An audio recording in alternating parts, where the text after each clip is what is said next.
Hello, welcome to By the Well podcast, produced by the community at Wall Street United Methodist Church in Jeffersonville, Indiana. We focus on clarity, compassion, and community. You will hear sermons as well as conversations about the intersections of faith and life.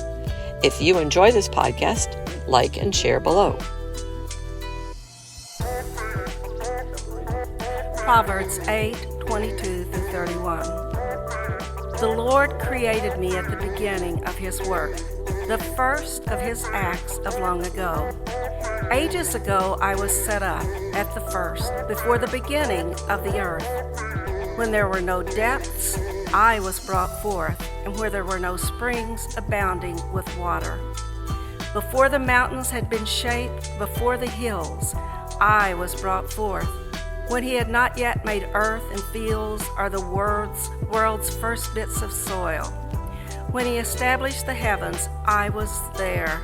When He drew a circle on the face of the deep, when He made firm skies above, when He established the fountains of the deep, when He assigned to the sea its limits, so that the waters might not transgress His command, when He marked out of the foundations of the earth. Then I was beside Him, like a master worker, and I was daily His delight, playing before Him always, playing in His inhabited world, and delighting in the human race. As you're able, would you please stand for the gospel reading? Now on that same day, two of them were going to a village called Emmaus, about 7 miles from Jerusalem, and talking with each other about all these things that had happened. When they were talking and discussing, Jesus Himself came near and went with them, but their eyes were kept from recognizing Him. When He was at the table with them, He took bread, blessed and broke it, and gave it to them. Then their eyes were opened, and they recognized Him, and He vanished from their sight. They said to each other, "Were not our hearts burning within us while He was talking to us on the road, while He was opening the Scriptures to us?" That same hour they got up and returned to Jerusalem, and they found the 11 and their companions gathered together. They were saying, "The Lord has risen indeed, and He has appeared to Simon." Then they told what had happened on the road, and how He had been known to them in the breaking of the bread. The word of God for the people of God.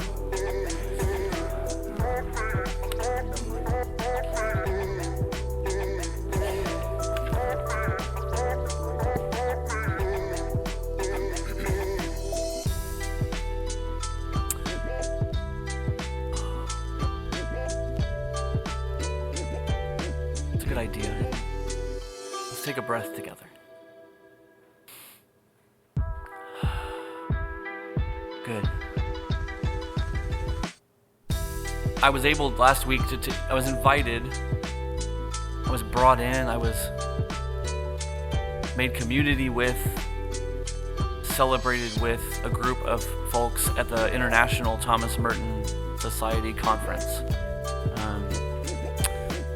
Which meets every 2 years. I have been a student, so to speak, of Thomas Merton for about 15 years, reading his books, buying them, giving them to people, etc., etc. And he has made a stamp on my life that is profound. And with the help of and encouragement of Wall Street, of my wife Amanda, of so many others, I took the risk as a student back again to apply as a Daggy Scholar and was accepted. What that meant was 5 days in intensive just community with other people that have had those same kind of imprints put on their own lives. The theme of the conference this year, and it changes every year, was Sophia Comes Forth Reaching. And that was commented on in humor and in wonderings, like what could that mean? And it was taken directly out of the famous poem by Thomas Merton, Hagia Sophia. It was written right around that same text we just heard. this joy, this smile of wisdom in the very beginning of things, playing at the feet of God like a child. Also, though, rejoicing in humankind. This idea was explored in all kinds of ways. Now, some of you may not be familiar with who Thomas Merton is, so a quick little couple of things. Thomas Merton was a monk in the Trappist tradition. He was spoke about like he is from Louisville, Kentucky, which is mostly true, although he was born in France in 1915. Lived through multiple wars in multiple places. Spent his life in those intersections and trying to understand and see where God is, see where wisdom is, to respond to the newspaper and the gospel. And he did this in all sorts of ways, and trust me, if you ask me later, it's going to be a long conversation. But I hope a good one. He was a poet, a writer, an artist, a theologian, a priest, heavily influenced by the ecumenical movement in Vatican II. And he's overwhelmed many, many people ever since then. He died tragically in 1968, a few months after the United Methodist Church got together in the way we're together now. The theme of the meeting, which struck all of us and was overly emphasized, was this idea of friendship, of holy friendship. The narrators of this event would call us as they would stand and navigate and tell us where the coffee was, because that's the most important thing when you're at a conference. The session you're going to is secondary to where the caffeine is, right? This way. It's way high. But they would stand up and say, hello, good morning, good afternoon, etc. Friends of Merton. And that was me. And it was the person who's been there for years. It was the author that I've read for 15 years. Somehow we came to this place and we all got this title, hello, friends of Merton. And it hit me in a way. Merton's influence is international. That's why it's an international conference, right? But I shouldn't go without mentioning that Merton, if you're from Louisville or southern Indiana or this area, it doesn't take too much digging in the geological rich religious history of this area for you to consider 4th and Walnut. That's probably the most common reference that you'll hear about Thomas Merton. And we can cross the bridge together and visit 4th and Muhammad Ali, which previously was Walnut, where he had this awakening. And I want to read just a small selection from it. In Louisville, at the corner of 4th and Walnut, in the center of the shopping district, I was suddenly overwhelmed with the realization that I loved all those people, that they were mine and I theirs, that we could not be alien to one another even though we were total strangers. It was like waking from a dream of separateness, of spurious self-isolation in a special world, the world of renunciation and supposed holiness. The whole illusion to be a separate holy existence is a dream. Not that I question the reality of my vocation or my monastic life, but the conception of separate from the world that we have in the monastery too easily presents itself as a complete illusion. The illusion that by making vows we become a different species of being. Pseudo-angels, spiritual men, men of the interior life, what have you. Certainly these traditional values are very real, but their reality is not of an order outside everyday existence. It doesn't... He says we are in the same world together. It's easy for us. And there's a temptation. What I think about when I was a little child, and I would look up and I would see this person sharing the gospel. And I would smile and I would say, oh, that's the dream. Look at that. Look at all that Christ means to this person, to this choir director, to this person sitting there with slides even. Look at how devoted they are. But the temptation is quickly to say, well, I have a robe and I have a stole, so to speak. I have this special thing. And all of a sudden, it's so tempting to think of the separateness. So Merton is standing in a shopping district. Maybe he bought a hat. You liked hats? I like hats. Some of us like hats. Anybody like hats? We're awake. I've got hands. Okay. And he realized that separateness was an illusion.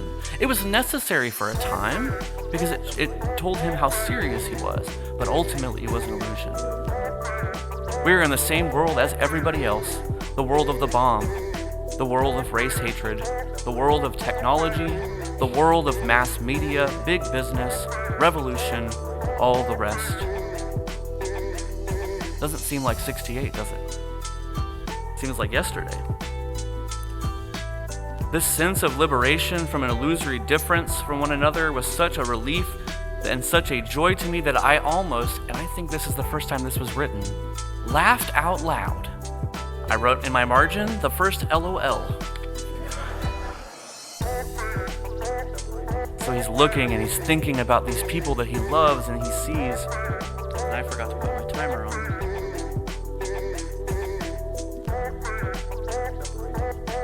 It was as if I suddenly saw the secret beauty of their hearts, the depths of their hearts where neither sin nor desire nor self-knowledge can reach, the core of their reality. He talks about it being them walking around shining like the sun. And everybody he saw. He ends with this, I have no program for this seeing. Unfortunately, there's not a model, there's not A plus B equals C. It's only a given thing, but, and this is the end of his essay, the gate of heaven is everywhere. The gate of heaven is everywhere. This was Merton's experience on a street corner that you can visit. But it's not just 4th and Walnut, it's not just 4th and Muhammad Ali. Now my adventure to South Bend, so you hear a little bit of the story of how I got there. Some of you have seen online. It included a few moments of this idea of friendship. Especially friendship in strangers. See, my greyhound, I was trying to do something that honored my father, who was a greyhound guy. And about 20 years ago or so, maybe more than that. My wife nodded. I took a greyhound from Corpus Christi, Texas to California, and I loved it. Big hiking backpack, I felt like a total, rad dude. So I thought, surely it'll be the same at 38. It wasn't. The Greyhound bus only worked to Chicago. It got there late. They didn't have an extra one, so I just was either going to sit there till 2 a.m. or take the Amtrak. Luckily, I have some friends in Chicago, and they said, take the train. So I do. But that gave me an opportunity to have about a 4-hour window till the next train. It gave me the opportunity to eat something and to sit in what is lovingly titled the Grand Hall. Have you been to the Grand Hall, anybody? It is grand, and it is a hall. I was awaiting for directions like others were. I saw people from the same Greyhound I was on that also couldn't get to where they were going, and we're going to check out the Amtrak. So with courage in my heart, a sandwich in my stomach, I sat at the Grand Hall, and I watched people being who they were. All these people awaiting different directions, some of them sure of where they were going, some of them unsure of where they would get off.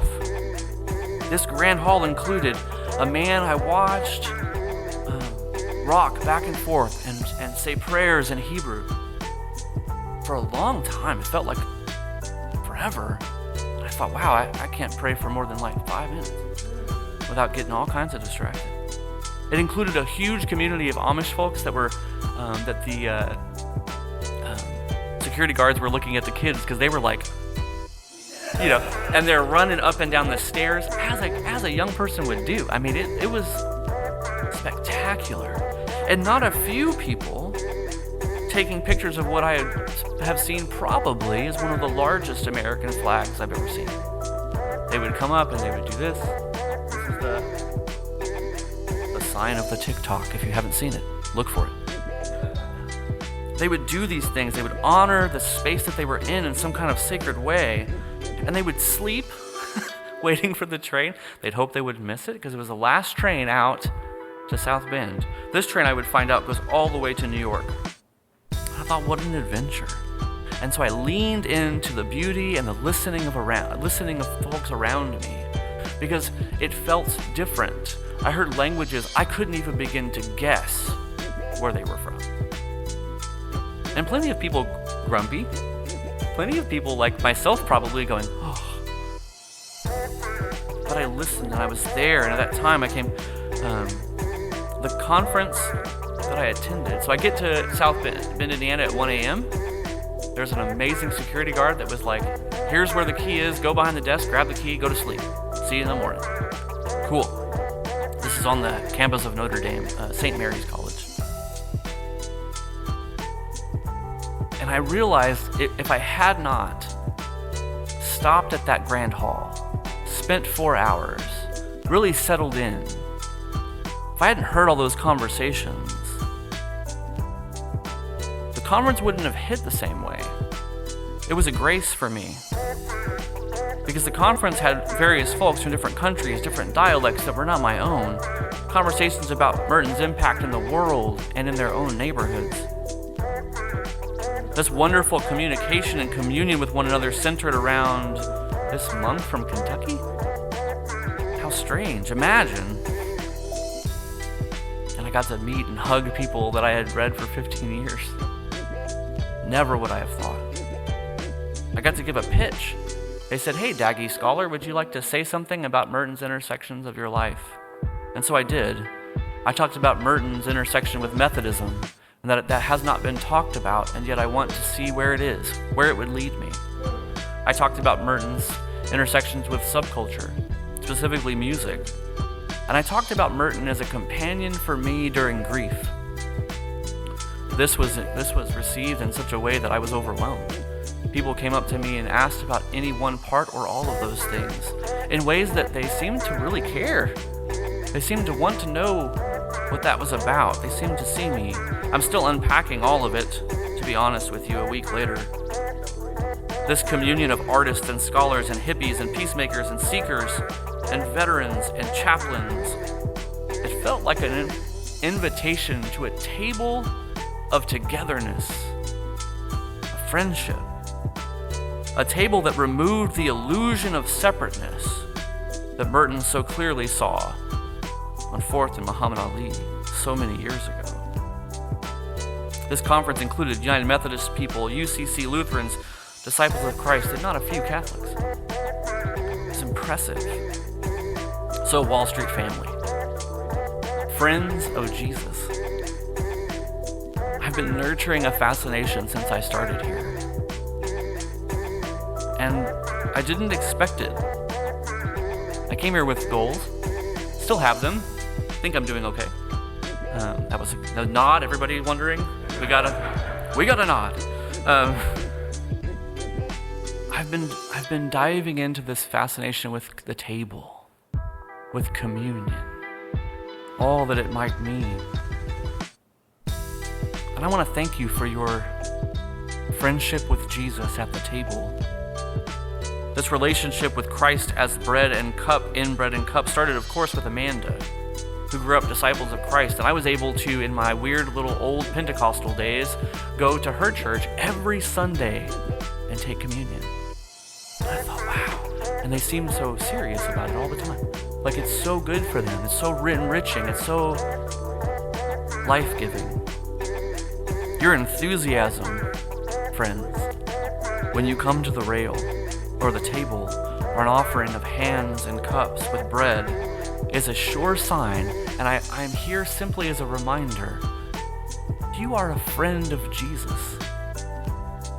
You are a friend of Christ, 2 weeks ago, we had an amazing music camp. We heard Pastor Kathy remind us of the question, how is your neighbor? And that beginning circle, that question of my own neighbor is so important, and it's something I keep thinking about. And last week, Pastor Nancy reminded us of witnessing, which I still have a hard time saying. But it all ties into this, are there others or not? Who do we see in our circles? Who do we see around us? Care and witnessing require us to be vulnerable when we would rather be strong and confident. There's nothing wrong with strength and confidence, but there is something glorious and sacred and holy about vulnerability. In the New Testament reading today, we just heard the question that the disciples asked the stranger, the unknown person on the road, was a surprise. Why were the disciples surprised? They were in grief. How could you not know? This death, this loss, this removal of hope from our world, how could you not have heard? Who are you? They were speaking from within their own intersections. The roads the disciples frequented, I should be clear here, historically, that Paul knew they were not products of redlining or neighborhoods that were just one class, one race, or one creed. This world intersected all of it. Trade, politics, travel, escape, vacation, conference, and more. This was the world of the disciples. It was so diverse. It meant it was like their whole world was the Grand Hall, the Chicago Amtrak station. Hellenism, the collegiate word for the Roman world and power and structure, meant that you worked, lived, loved, and negotiated with people who were different than you. Cultures that you couldn't know without asking. Economic conditions that bothered you and also assisted you in grace and more. Friends, the table that Jesus calls us toward is ever extending. It's the one that John Wesley talks about as a means of grace. See, people in Wesley's time said things like, don't I just need God? Don't I just need Jesus?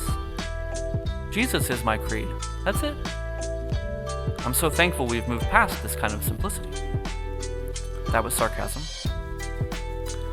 Wesley could have done what lots of preachers are easily able to do. Not just preachers, neighbors, politicians, friends. He could have said, okay, move along. But he didn't. Wesley considered their heart. He wrote 2 sermons, The Means of Grace and The Duty of Constant Communion.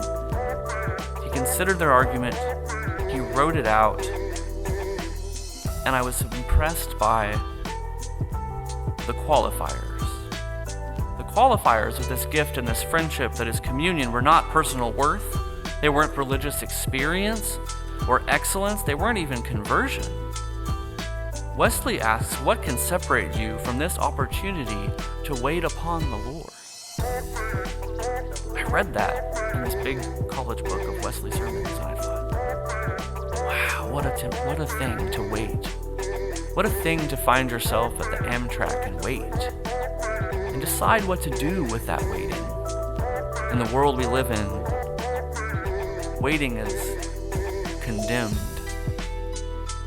Waiting, patience, a breath to start. Get on to the next thing. We got lunch. We got fireworks. We got football. I'm from Texas.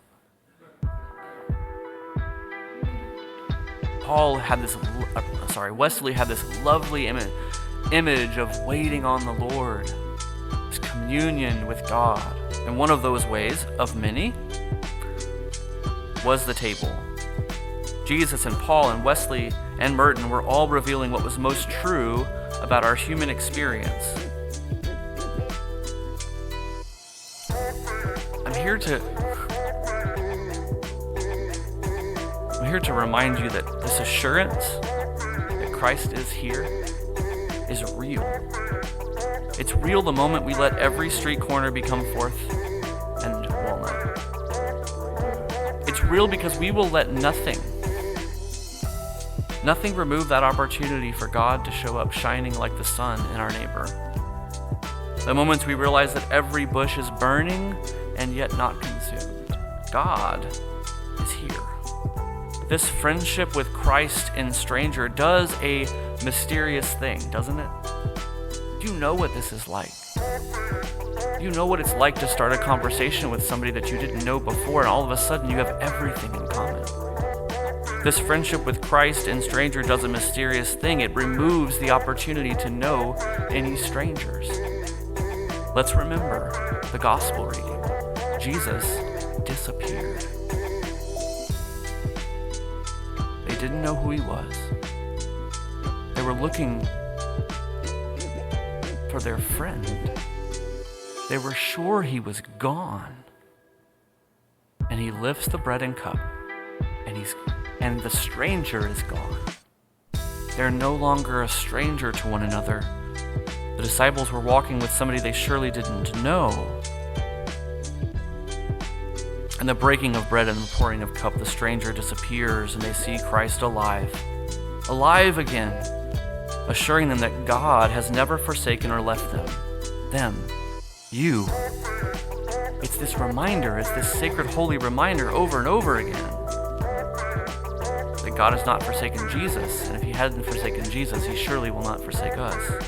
So, friends of Jesus, who do you see? Can we go to the next slide, my friend? Who do you see on this corner? Chestnut and Wall Street. It is as much a 4th and Walnut as any other 4th and Walnut. As every corner of your home, if you look at your grandkids or your children, it's every corner.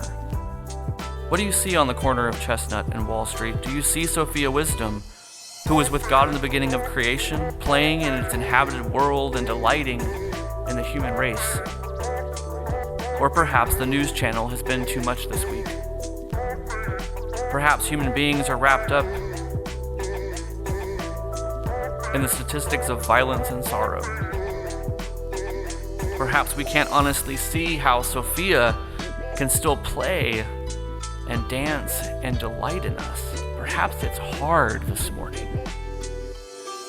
But on this corner, it's a good place to start. To start to see friends in Jesus. To see friends of Sophia. Because in that grief and that worry and that overwhelm, that numbness, something of a song can start. A sounding reminds us there is a ground of being. There is something solid. There is something true. It's not an idea. It's not an ideal. There is no model for it, as Merton reminds us. But the gate of heaven is everywhere.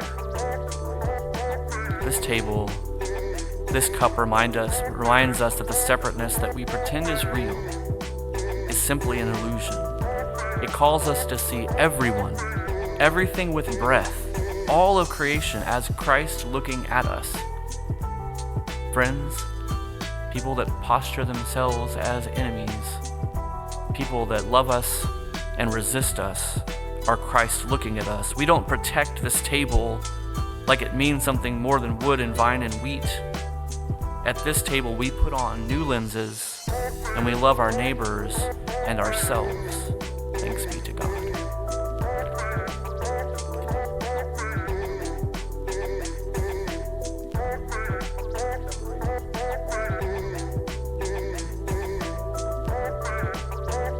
You have been listening to By the Well podcast from Wall Street United Methodist Church. Thank you for being part of our community. Just a reminder to visit us at wallstreetumc.org, and we invite you to like and share our podcast wherever you listen.